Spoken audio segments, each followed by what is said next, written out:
If Ohio State signs David Gabriel Georges and it cost us Bo Jackson in the transfer portal, that's not a win for the program. That's a failure in roster construction. Some people will act like we have to get DGG at David Gabriel Georges at all costs because he's a difference maker. And look, I get the appeal. I get it. But stick with me for just a second because the actual math of the running back room is a lot more dangerous than some of the headlines and things like that are actually letting on. Because in this episode of the Buckeye Huddle podcast, I'm going to show you the real timeline on Bo Jackson, revisit the portal rumors from the spring, if you heard about that with Bo Jackson, how every single team in America right now is struggling to pay running backs, and why Ohio State should never, and I mean never, put itself in a position where it has to choose between keeping a proven starter and adding a 5-star player. If we get this wrong, if the Buckeyes get this wrong, it doesn't just hurt 2027, it changes the culture of how the Buckeyes retain talent from here on out. Now, I'm JR, also known as John Rhodes with Buckeye Huddle, and this is the Buckeye Huddle podcast. Before we get started, check us out, buckeyehuddle.com, and if you're on YouTube, go ahead, like, and subscribe as well. Podcast, 5-star rating review always helps us as well. Let a friend know, tell somebody about the Buckeye Huddle podcast, covering everything Buckeye football and basketball related. And let me know in the comments, what do you think of the payment number that's been kind of floated around out there with David Gabriel Georges that is being offered? And if Ohio State should choose between Bo Jackson or DGG, who would you pick? Also, come back tomorrow. Well, not tomorrow because this is Thursday. Come back Sunday night at 7 p.m. as the Buckeye Huddle podcast is your go-to football and basketball podcast, releasing episodes every Sunday through Thursday at 7 p.m. Eastern Time, keeping you up to date on what's going on with the Ohio State Buckeyes. Now, let's talk about the numbers and how this could be a huge decision now that will decide possible national championships later on. All right, so I've been talking about David Gabriel Georges for years now. I mean, if you're really into recruiting, you've been hearing about him for about 2 years now. 5-star back, top 10 overall in the 2027 class, violent runner, vision that jumps off the screen. Running backs like him are rare and don't come around all that often. The Buckeyes have poured serious resources into recruiting him. Carlos Locklyn, also known as Coach Lock, has been on him since he was in Canada. And now the latest noise out of Pete Nakos of On3 and people close to the recruitment is that we're looking at a multi-year deal, NIL offer, whatever you want to call it, that could push towards $6 million over 3 years if Tennessee is serious about landing him. For those of you who hate math, that's $2 million per year. All right, just keeping you honest here. For 3 years, $6 million, about $2 million per year. For comparison, Travion Henderson and Quinshon Judkins are currently making anywhere from $2.7 to $2.9 million a year in the NFL. Now, of course, those are still rookie deals, but it's still pretty crazy that there's not much of a pay gap for a true freshman and for rookies in the NFL, or rookies this past season in the NFL. No, yeah. Some may say just pay it and who cares? Ohio State is made of money, or at least they should be, right? And I get it. I'm not saying that is wrong, but a deal like that for a true freshman running back creates a real problem that most fans aren't talking about, because last spring in the middle of the transfer portal, there was a very real portal conversation going on with Bo Jackson's camp. Bo was unfortunately being labeled by some as greedy and asking for too much, but that's not what I was told. All right. I did not ever subscribe to any of those talking points or what people were saying. Essentially, the issue was that he wanted to be paid like a feature back in the offense, like he was last season, right? The problem is that Ohio State doesn't like to just have one feature back ever since they had the combination of Quinshon and Travion. Last year, Bo did kind of have to be that feature back because CJ Donaldson was fairly disappointing. I wouldn't say it was complete disappointment, but there were aspects of his game that we thought would be better than they were, so that is fairly disappointing. And then James People, he really struggled with his vision. Fantastic athlete. I mean, that dude, he soared over the UCLA defender when he hurdled that guy in that game. That was an awesome hurdle. But those rumors about Bo Jackson, not the greedy ones, but about wanting more money, was real. Maybe a bit unfair with how people perceived him, but fair nonetheless that he did want an increase in pay, and he got a payday. Ohio State stepped up, took care of their guy, but Ohio State isn't the only program going through things like this. Georgia almost lost Nate Frazier in the same cycle because they didn't want to pay him. Ultimately, Georgia matched or came close, and Frazier stayed there at Georgia. It was actually Ohio State who was, after him to try and make a committee backfield between Bo, Isaiah West, and Nate Frazier together. But when it became clear Ohio State had to pay Bo Jackson, they pivoted, and Georgia paid Frazier, and it was all over. Ohio State ended up paying Bo, and they went out and got the Florida running back Jacoby Johnson, the veteran running back who's going to come in and be a nice piece for the running back committee this year. That tells you everything about where college football is at right now. There is no more, well, we'll develop you cheap and then you'll be happy type of deal. Every team is having to pay their running backs if they want to keep them nowadays. And we are sitting here seriously considering adding the most expensive high school running back in the history of the sport, while our current guy, the guy who just had 1,000 yards last season as a true freshman, the guy who just had a fantastic game against Michigan and took them down, is entering the year where he should be the guy.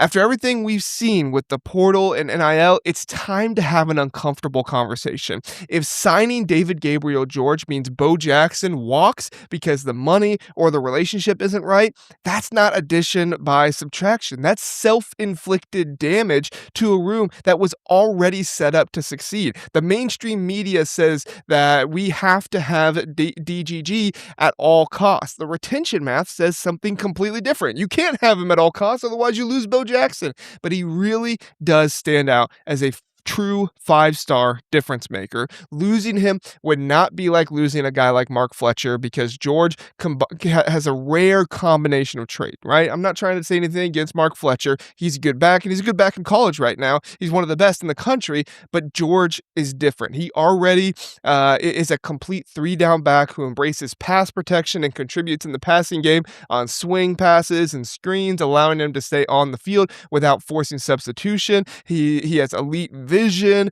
processing speed, and football IQ that lets him read blocks, anticipate lanes, and make subtle adjustments with his natural instincts and lateral agility, rather than relying purely on just like raw athleticism. George finishes runs violently, always falling forward, elite contact balance, lowering his head to truck defenders, spinning through tackles. You have no idea what's going to happen when you make contact with him in the open field, and constantly turning short gains into chunk plays that wear down front sevens. Physically, 6 foot, anywhere from 205 to 220 is kind of where he's been throughout his career. And as a junior, he possesses ready-to-play bulk and durability for heavy inside workloads while maintaining explosivity, backed by an extreme off-field work ethic and body maintenance that signals long-term reliability. On top of all that, he's a true leader who elevates those players around him, giving programs like Ohio State and possibly Tennessee, if they land him, a high floor, high ceiling cornerstone worth the record-breaking NIL revenue sharing deal, investment, whatever you want to call it nowadays, because it's kind of crazy how these players are getting paid. And I'm not trying to knock Bo Jackson here, okay? This is not a Bo Jackson isn't good enough. I think Bo Jackson is great, and he's only going to improve going into his sophomore year in 2026. He'll be a junior in 2027, and he'll be even better by then. But that's the year that David Gabriel Georges would arrive on campus. That means if the Buckeyes land DGG, they are very likely asking Bo to share the backfield or take a reduced role in the year he should be hitting his prime as a college back. I mean, you have to You have to play DGG if you're going to pay him what the rumored numbers are. Maybe they don't pay him exactly what the rumored numbers are, but still, you're going to have to pay him a good lump sum, and you can't just let a guy like that sit on the bench. You can't have that type of money sitting on the bench and not playing. We already know from last cycle that Bo's camp was aggressive about money and getting a deal, and he got paid. Good for him. He earned it. That's not a greedy thing. He was aggressive about it. He got his deal. That's the way college football works now. But now we're talking about potentially bringing in a true freshman who could be making close to $2 million a year before he ever takes a snap in Columbus. That's the gap that we're creating, and Tennessee loves to be the one who's making that gap exist, right? There is no escaping this anymore. The question isn't whether DGG is talented enough. He is. He totally is. The question is whether we have built the kind of roster, architecture, and culture we're adding him doesn't force us to lose the guy who's already proven he can play at this level. And in the past, Ohio State has operated with a philosophy that sometimes leans toward proven production in the portal over high-priced high school talent at certain positions. Ryan Day has said publicly he'd rather pay for guys who have already shown what they can do in college. A lot of people agreed with him, especially after they saw what Indiana did with many older players on their team last year too. And it wasn't just Indiana. Ohio State did it with older players. I mean, I know nobody wants to, talk about it because there was a little bit of cheating that went on in with Michigan in 2023, but they had a lot of older players too. That approach totally has merit, especially after the past 3 years, until you apply it to the Ohio State current roster. Because when you go out and spend 2 years recruiting a guy like DGG and you skip or deprioritize other high school backs in the process, you're making a statement that this kid is different. He's the difference maker. And maybe he is, but if it costs that much for a difference maker that you're losing Bo Jackson, either because the money isn't there or because the relationship sours with a true freshman walking in the door making more than the established starter, then we didn't add a difference maker. We created a hole in the room that we already had filled. Carlos Locklyn recruited both of these guys. His relationship with them matters. What he was able to do with Bo Jackson not coming in with a great relationship and then adding that and bringing him in, the relationship piece is real. If Bo feels like the staff has developed him and is now prioritizing the new toy over the guy who delivered as a freshman, especially in the game versus the team up north, that's not just money. That's culture. And in the NIL era, culture is the only thing that keeps guys from testing the portal when the bag is closed. See, here's the thing. There's a hidden blueprint in how Ohio State has built the running back room that most fans haven't connected yet. Bo Jackson wasn't just a 1,000-yard freshman. He was the exact profile this offense needs with new offensive coordinator Arthur Smith calling plays. He's physical, decisive. He has pass game capabilities. Bringing in David Gabriel Georges at the money being discussed doesn't just add talent. It creates a math problem where one of them, essentially, you would think, has to leave. And when the guy who already proved it feels undervalued, the portal doesn't care how much you love your 5-star. All they care about is who can we pick from your team. Listen, I'm not saying we shouldn't go after elite talent. I'm not saying we shouldn't go after David Gabriel Georges here. Obviously, he is somebody that the staff has prioritized for a long time.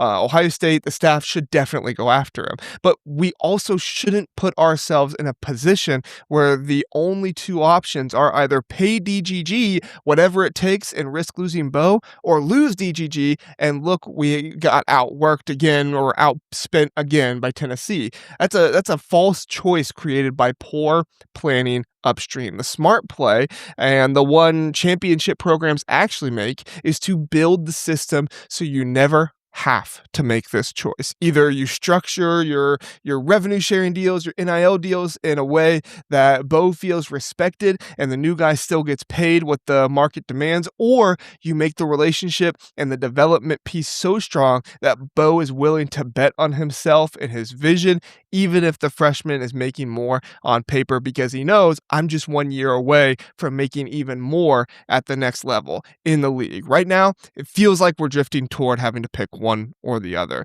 And let me just say, if Coach Locke can pull off having them both here at the reported price of David Gabriel George, he is an absolute miracle worker. But this isn't just about 2027. This is about the identity of the program under Ryan Day and the NIL and expanded playoff era too.